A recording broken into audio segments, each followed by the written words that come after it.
lighted a large candle and brought it to General Scott. The general promptly handed it to Lieutenant Williams. The acolyte returned with another candle, not so large or honorable as the first. Surprised to see the large, thick candle in a junior officer's hand, the acolyte blew out the smaller candle. He returned to the altar and brought another larger candle to the general, who had to accept it. Eventually, smaller candles were given to all the officers. A side door opened, and priests in gorgeous vestments formed a procession. It was obvious the high-ranking American officers were to be honored persons. Hunt's eyes went to Lee, who had that dignified, quiet appearance habitual to him, and looked as if the carrying of candles in religious processions was an ordinary thing for him. All the men sighed with relief once outside the church. The proceeding had been strange to most of them. Lee went back to battle. He directed the 2-day bombardment, which removed Cerro Gordo as the last major defensive position between the Americans and Mexico City. General Santa Anna barely escaped. He rode away on a mule, with his wooden legs sticking out stiffly from the animal's side. He dodged between prickly cactus and rugged rocks. Lee's letter home told that my poor Joel Johnston had been severely wounded with a ball in his arm and another above his hip. Lee didn't mention his own heroic action, which brought him a battlefield promotion to major. However, old Fuss and Feathers Scott reported on the incidents at Vera Cruz. Lee's strategic placement of guns and effective directing of fire had opened the way to the Mexican capital. Scott wrote, I am impelled to make special mention of the services of Captain Robert E. Lee, engineers. This officer, greatly distinguished at the siege of Vera Cruz, was again indefatigable during these operations, in reconnaissance as daring as laborious and of utmost value. Near Mexico City, Scott ordered Lee to scout for a way to attack from the rear of the city. 10,000 Americans were moving toward the capital, but they could see it offered a tremendous challenge if attacked boldly. The high mountains gave Lee a view of the problem. The valley of Mexico below was beautiful, with terrible vistas mixed in. There were many lakes and volcanoes, plus great lava flow. It was this huge broken mass called Pedregal which challenged the extremely capable Major Lee. The black, bubbly mass of hardened lava was treacherous. The sharp lava ripped men's flesh like flinty razors. Lee was accompanied onto the Pedregal by another capable officer, Phil Kearny. They scouted enough to see that engineers would have to prepare roads for wagons and artillery. But it was Lee alone who called upon his hardy physical condition to complete an incredible task which lay ahead. Lee volunteered to carry a message to Scott. Only Lee's keen sense of direction guided him and his small escort through the Pedregal on the first part of the trip. A storm came up. Only occasionally lightning flashes permitted Lee to determine if he was still going in the right direction. The few troopers with Lee were worried. "If the enemy doesn't kill us," one soldier muttered, "this storm will."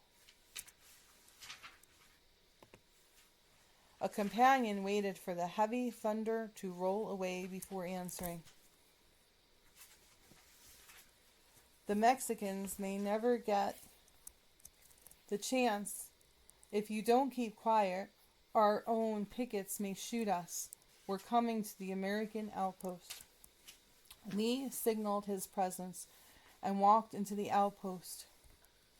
"Where is General Scott?" he asked.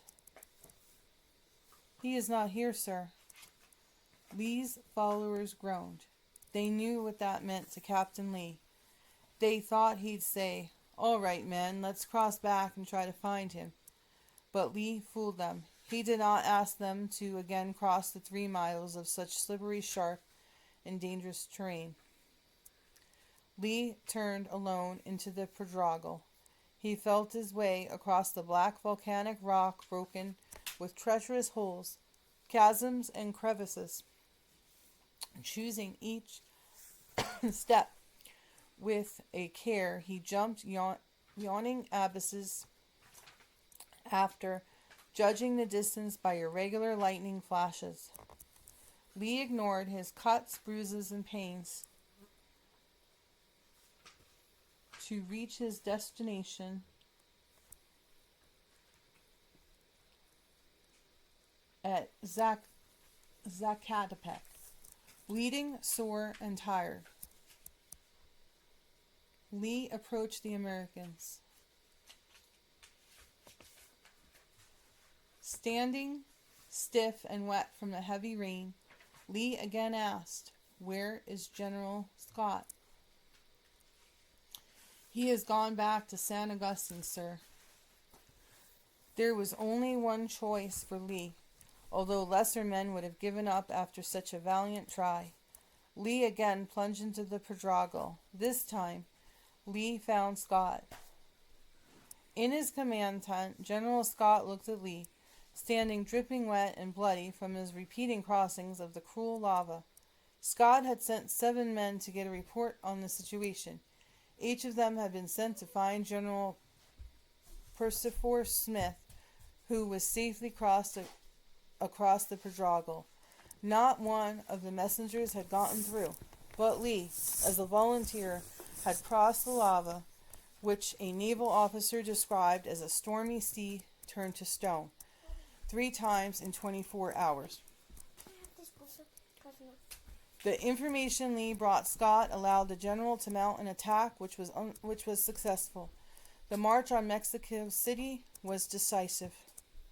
Scott called Lee's trips across the Pedregal the greatest feat of physical and moral courage performed by any individual, to my knowledge, pending the campaign. Lee wrote Mary of his excellent physical condition which had made possible his crossing of the lava. There are a few men more healthy or more able to bear exposure and fatigue, nor do I know of any of my present associates that have undergone as much as either in this campaign. Pushing toward Mexico City, Lee was in the saddle for more than 2 days and nights. The assault on the hill at Chapultepec was made as Lee directed the cannon fire on September 12, 1847. All through Saturday and Sunday, Lee rode back and forth to Scott's headquarters after rearranging his batteries. He was on the firing line when casualties were heavy on both sides. Lee watched Lieutenant James Longstreet carrying the battle flag fell under enemy fire. George Pickett, only a year out of West Point, snatched up the banner. Wounded, Longstreet lay in his own blood at the bottom of a ditch as Lieutenant Pickett carried the flag up to Chapultepec Heights. Lee stayed in the saddle, although he had been 50 hours without sleep. General Scott, seeing the Americans scale the 200-foot high hill, came upon Lee. The general ordered the major to assist the San Cosmo gate. On the way, a bullet struck Lee, inflicting a slight wound. He did not bother to have it dressed. Lee was still in the saddle when General Scott led the Americans up to Chapultepec Terrace. In the excitement, no one noticed Lee's strength draining away with his blood and lack of sleep. The commanding general didn't see that Lee was still upright only through a tremendous act of willpower. Scott ordered Lee to survey a line of march toward Mexico City. Lee started forward and carried out his instructions. He returned to Scott and turned his horse to ride alongside the general. The wounded Lee crumbled from the saddle. He lay in a faint on the heights of Chapultepec and the halls of Montezuma, but his work had earned him the attention of the highest military minds. Robert E. Lee rode back from Mexico. He reached Washington, D.C. On June 29th, 1848, his valorous action at Chapultepec had advanced him another rank to colonel.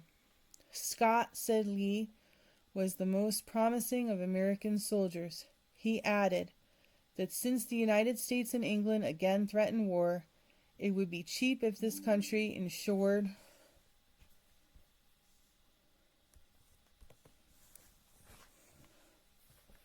the life of Lee at $5 million a year. Scott had officially reported from Mexico that Lee was the very best soldier I ever saw in the field.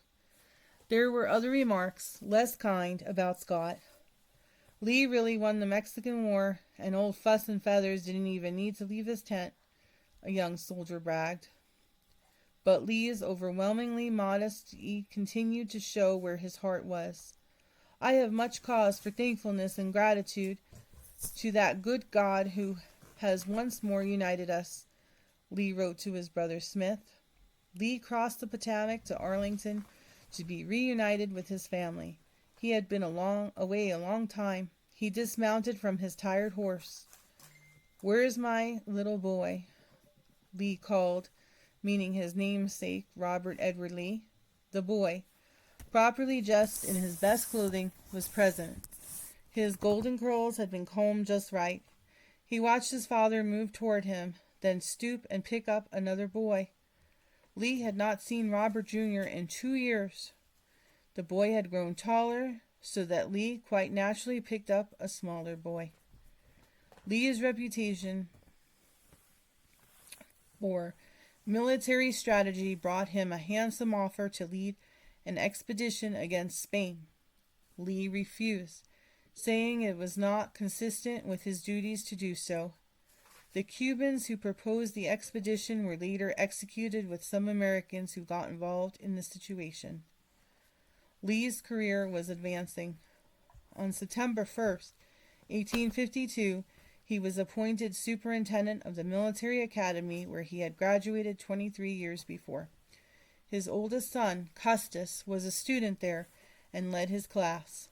Upon learning of his appointment to West Point, Lee modestly asked the War Department to relieve him of his new responsibility. "I learn with much regret," he wrote, "the determination of the Secretary of War to assign me to that duty, and I fear I cannot realize his expectations in the management of an institution requiring more skill and experience than I can command." The appointment stood and was made stronger in March 1853 when Jefferson Davis became U.S. Secretary of War. Lee and Davis had known each other since both were cadets, and the War Secretary worked well with the new superintendent.